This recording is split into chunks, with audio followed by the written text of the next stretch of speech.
Olá, seja bem-vinda, seja bem-vindo ao nosso estudo do livro dos médiuns. Nós estamos no capítulo 14, intitulado Médiuns.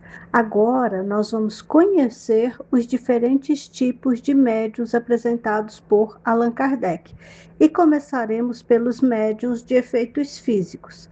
Kardec chama médiuns de efeitos físicos aqueles que possuem aptidão para produzir fenômenos materiais, como movimentos de corpos inertes, ruídos, pancadas, deslocamento de objetos e outros efeitos dessa natureza. Para entendermos essa mediunidade, precisamos lembrar de algo que já estudamos anteriormente. O espírito desencarnado não produz sozinho esses fenômenos físicos. Para agir sobre a matéria, ele necessita dos recursos que encontra no médium e no fluido universal.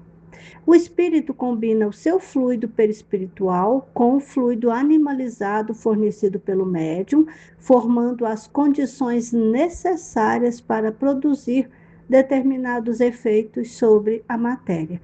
Por isso, o médium de efeitos físicos participa do fenômeno, principalmente fornecendo os recursos fluídicos necessários para que ele aconteça. E existe uma característica muito interessante nessa mediunidade. O médium nem sempre tem consciência de que possui essa faculdade.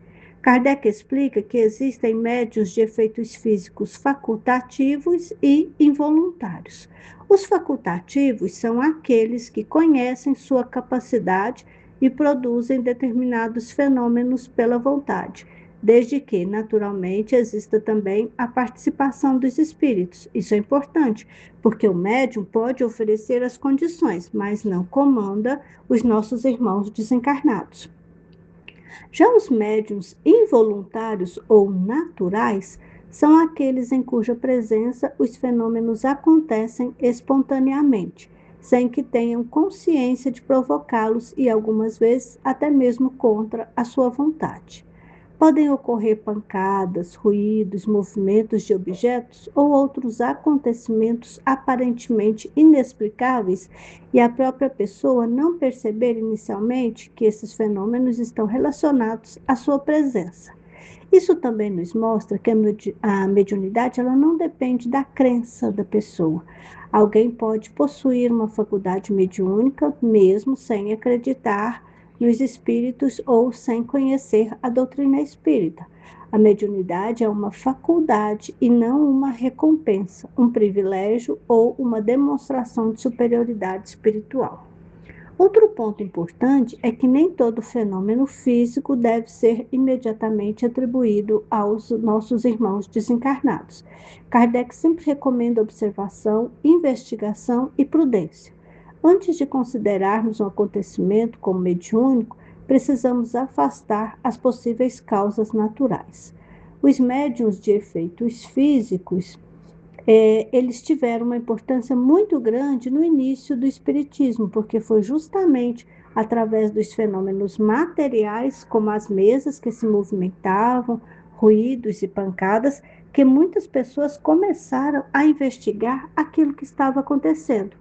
Mas os fenômenos físicos não era a finalidade da doutrina. Eles foram principalmente uma porta de entrada.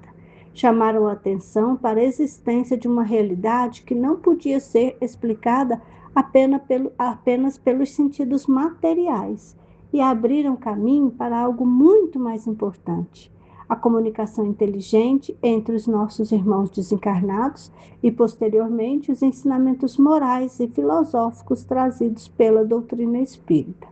Assim, quando falamos em médiuns de efeitos físicos, estamos falando daqueles cuja organização física oferece condições especiais para que os espíritos produzam manifestações que atuam diretamente sobre a matéria.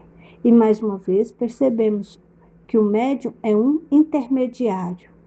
Ele fornece os recursos necessários, o espírito atua sobre esses recursos e o fenômeno acontece de acordo com as condições existentes e com a possibilidade da manifestação.